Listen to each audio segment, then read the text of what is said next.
Çka me bë, thot, kur vjera të gjitha obligimet, thot, i ka nusja. Allahu nuk të humb të mirën kur. Edhe pse vjera sillet keq, ti ktheja me të mirë.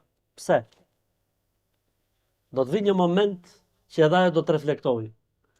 Po edhe po nuk reflektoj, po ti ja kthen gjithmonë me të mirë, gjithmonë. Ti je i sigurt se për 2-3 vjet vjera në xhenet inshallah.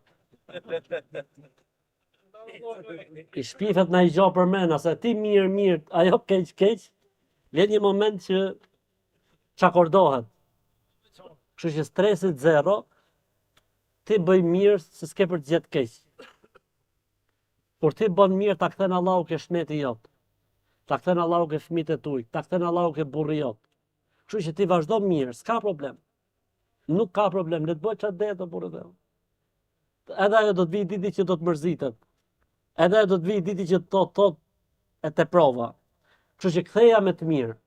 Ktheja me të mirë. Ka thonë Zoti në Kur'an, idfa billati hi ahsan, fa idha alladhi bainaka wa bainahu adawatun ka'annahu waliyyun hamim, wa ma yulaqaha illa alladhina sabaru, wa ma yulaqaha illa dhu hadhin adhim.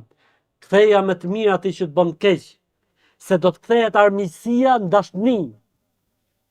Se do të kthehet armiqësia në dashni. E këtë nuk e arrin vetëm sa ai që është i durueshëm, e vetëm sa ai që do të shpërblehet në botën tjetër me një shpërblim shumë të madh. Kështu që duhet me bë sabër, duhet me bë sabër. Ne ka herë durojmë komshien, ka herë durojmë shefen ke puna, ka herë durojmë lloj xahilje, e s'po durojmë vjerrën, e cila na ka bë burrin e mrekullueshëm që ne me të kalojmë kohët më të mira të jetës, sidomos natën.